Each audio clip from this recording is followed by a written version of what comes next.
consumption is essential to human life. Your body needs energy from food sources and hydration from water to function properly. The many systems in your body work optimally with a varied diet and adequate water intake daily. Eliminating food and water intake for a significant period of time is also known as starvation. Your body can be subject to a starvation after a day or two without food or water.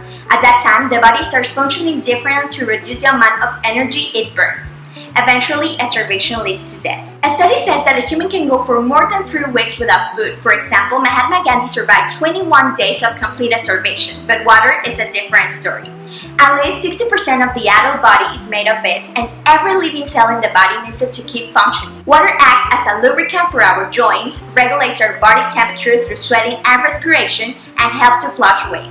The maximum time an individual can go without water seems to be a week, an estimate that is based on observations of people at the end of their lives, when food and water intake has been stopped. But 1 week is a generous estimate. 3 to 4 days will be more typical, especially in difficult conditions like rolling heat. We are aware that we are going through difficult times right now because of the COVID-19. And talking specifically about how people is taking the panic shopping situation is crucial. If you went to the supermarket for groceries in the last few days, you may have noticed that many shelves are empty. Fruits and vegetables are taking time to be supplied and water is becoming scarce. Because of all of this situation, we need to have a basic survival needs backup plan. One that helps us to live day by day in case everything turns to be really bad. Our backup plan is called the Millennials Survival Pantry, a guide that will teach in an easy way how to build your own home garden plus convert your air into water with the atmospheric water generator. If you've never tasted garden fresh vegetables, you will be amazed by the sweet, juicy flavors and vibrant textures. There's absolutely nothing quite like fresh veggies, especially if you grow them yourself, which you can. In this guide, we will highlight the basics of vegetable gardening and planning.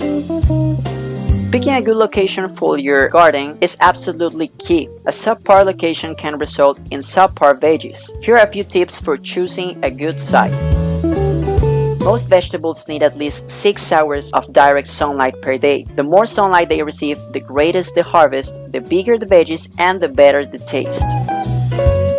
Plants' roots penetrate soft soil more easily, so you need nice loamy soil. Enriching your soil with compost provides needed nutrients. Proper drainage will ensure the water neither collects on top nor drains away too quickly.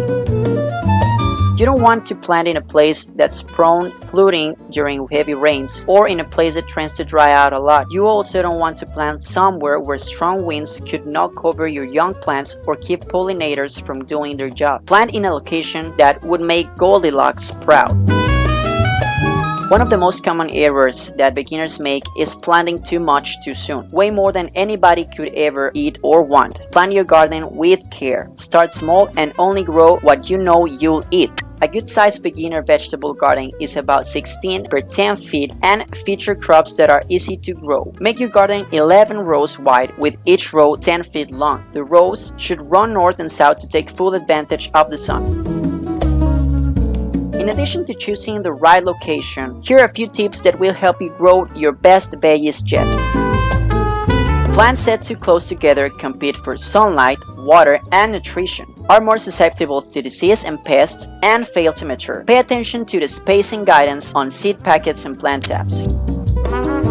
Seed packets are less expensive than individual plants, but if seeds don't germinate, your money and time are wasted. A few extra cents spent in the spring for the year seeds will pay off in higher yields and harvest time. Watering your plants the correct amount, neither too much nor too little, will give them the best chance at producing well-formed, mature vegetables. Not too early or too late. Every vegetable has its own planting dates, so be sure to check the seed packet.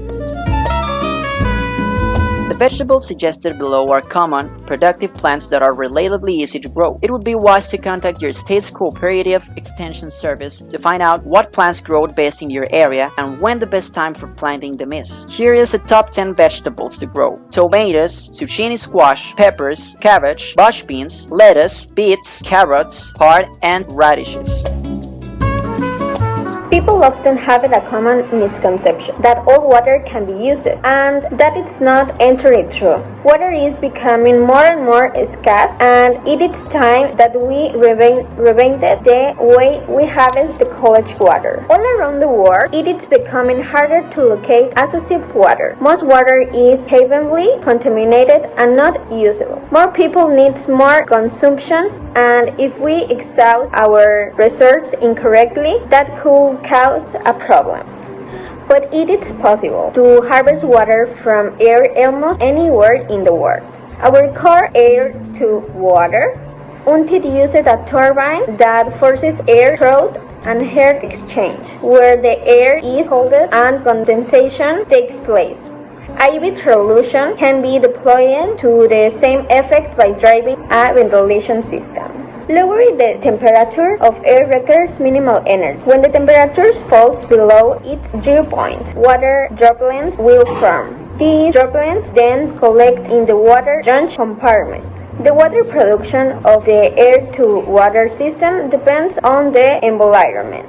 The actual amount of water that can be produced in a particular location will depend on the average wind speed, the ambient temperature, and the relative humidity. To make the system work under different conditions, the turbine can be adapted to the environment in which it will be used, such as adjusting the blade diameter and the hair of the tower to maximize the efficiency of the unit. The turbine can also be combined with solar or traditional power to maximum water production. The air-to-water units use renewable energy and are available in three sizes production: 5,000, 10,000, or 20,000 liters of drinking water per day.